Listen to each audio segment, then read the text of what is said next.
Acts 12.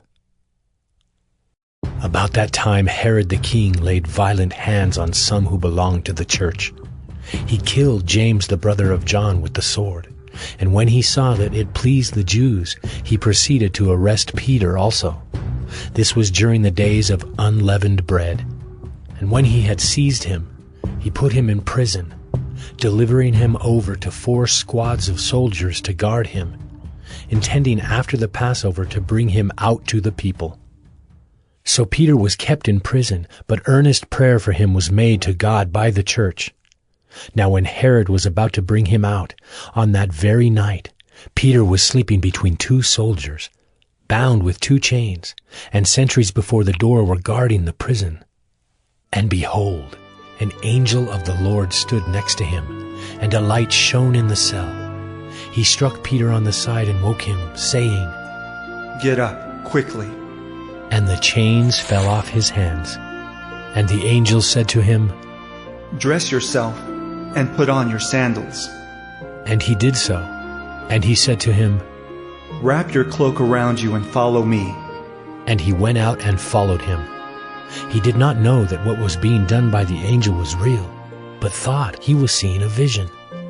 When they had passed the first and the second guard, they came to the iron gate leading into the city. It opened for them of its own accord, and they went out and went along one street, and immediately the angel left him. When Peter came to himself, he said, "Now I am sure that the Lord has sent his angel and rescued me from the hand of Herod and from all that the Jewish people were expecting." When he realized this, he went to the house of Mary, the mother of John, whose other name was Mark, where many were gathered together and were praying. And when he knocked at the door of the gateway, a servant girl named Rhoda came to answer. Recognizing Peter's voice, in her joy she did not open the gate, but ran in and reported that Peter was standing at the gate. They said to her, "You are out of your mind." But she kept insisting that it was so, and they kept saying, "It is his angel." But Peter continued knocking, and when they opened, they saw him and were amazed. But motioning to them with his hand to be silent, he described to them how the Lord had brought him out of the prison. And he said, "Tell these things to James and to the brothers." Then he departed and went to another place. Now when day came, there was no little disturbance among the soldiers over what had become of Peter.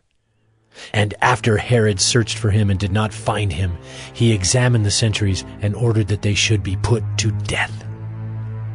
Then he went down from Judea to Caesarea and spent time there. Now Herod was angry with the people of Tyre and Sidon, and they came to him with one accord, and having persuaded Blastus, the king's chamberlain, they asked for peace, because their country depended on the king's country for food. On an appointed day, Herod put on his royal robes, took his seat upon the throne, and delivered an oration to them. And the people were shouting, "The voice of a god, and not of a man!"